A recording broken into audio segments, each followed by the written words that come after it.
Hello, আসসালামু আলাইকুম। কি অবস্থা সবার? দিস ইজ রোজা ফ্রম রোজাস মোমেন্ট। আজকে ওয়েডিং ব্লগ পার্ট 3 শেয়ার করব। হলুদের আগের দিন রাতে আমরা ঘরোয়াভাবে একটা মেহেদির প্রোগ্রাম করেছিলাম। সেদিন বাইরের কেউ ছিল না, শুধু আমরা নিজেরাই ছিলাম। রাজবাড়ি থেকে আসার পরে খুবই টায়ার্ড ছিলাম, তারপরেও ছোটখাটো করে সবাই মিলে একটু ডেকোরেশন করছিলাম। এর মধ্যে আম্মু পাস্তা রান্না করছিল, তো পাস্তা খাচ্ছিলাম আর ডেকোরেশন করছিলাম। আমরা যে রুমের মধ্যে এভাবে ডেকোরেশন করছি এটা ব্রাইড জানতো না। ব্রাইড হচ্ছে মেহেদি পড়তে গেছিল, আমি আর আমার বোন নিজে থেকে সবকিছু করতেছিলাম। আমরা দুইজনেই চাইতেছিলাম সম্পূর্ণ প্রোগ্রামটা অনেক সুন্দরভাবে হোক, এই জন্য আমরা দুইজনে নিজে থেকেই সবকিছু করি। কিভাবে সবকিছু করলে প্রোগ্রামটা অনেক বেশি সুন্দর হবে এই সবকিছু আমি একা একাই ভেবে রাখছিলাম। এইসব ছোটখাটো জিনিস নিয়ে একটু চিন্তা ভাবনা করতে আমার কাছে ভালো লাগে। এইসব কারণে যারা অনেক বেশি জ্বলতেছেন তারা প্লিজ আমার ভিডিও দেখা বন্ধ করে দিবেন। আমি একটু সুন্দর করে ছবি তুলবো, ভিডিও করব, এই সব কিছুর জন্যই নিজে থেকে সবগুলো জিনিস করছি। এই সবকিছু করতে যেয়ে আমি নিজেই বিছানা থেকে 2 দিন উঠতে পারি নাই।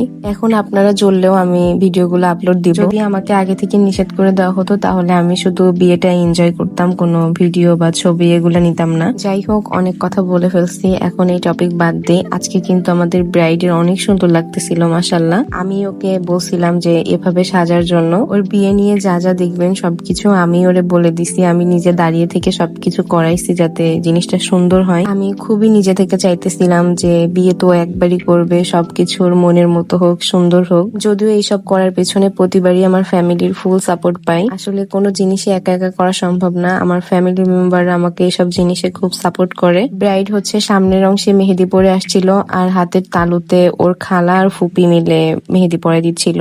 আর আমি তো একটু পরপর ব্রাইডের ছবি নিচ্ছিলাম, ভিডিও করতেছিলাম। এটা হচ্ছে আমার বিয়েনের মেয়ে, ও অনেক সুন্দর করে সেজে আসছিল, দেখতে কিন্তু মাশাআল্লাহ অনেক কিউট লাগতেছে। বউয়ের মেহেদি পড়ার আগে আমি নিজেও মেহেদি পড়ছিলাম, সেগুলোর কোনো ভিডিও ফুটেজ নেওয়া হয় নাই। আমরা সেদিন প্রায় রাত 2টা পর্যন্ত জেগেছিলাম, বাচ্চাগুলোও জেগেছিল, বাচ্চাদেরও ঘুম আসতেছিল না। বউয়ের হচ্ছে সম্পূর্ণ মেহেদি পড়াই হয়ে যায়, আমি অনেক সুন্দর করে ওর কিছু ভিডিও ক্লিপ নেই, সাথে অনেক সুন্দর করে কিছু ছবিও তুলে দেই, আর এগুলোই সারা জীবন স্মৃতি হয়ে থাকবে। বিয়ের এই কয়টা দিন আমি এত বেশি দৌড়াদৌড়ি করছি, আমার এক্সাম থাকার পরেও আমি বিয়েটা আগে প্রাধান্য দিছি, কারণ আমি সবসময় চাইতেছিলাম সবকিছু অনেক সুন্দর হোক, আমার মন মতো হোক। ব্রাইডের মেহেদি পড়া হয়ে গেলে আমরা সবাই প্রায় রাত 2টা পর্যন্ত বসে বসে মেহেদি পড়ছি, গল্প করছি, এমনকি ব্রাইডের নানুও মেহেদি পড়ছিল হাতে। বউয়ের হাতে বরের নামও লিখে দেওয়া হয়েছিল অনেক সুন্দর করে। এটাই ছিল আমাদের মেহেদির ব্লগ। আই হোপ আপনাদের কাছে ভালো লাগছে ব্লগটা। এরপরে আমি হলুদের আর বিয়ের ব্লগটা আপলোড দিয়ে দিব।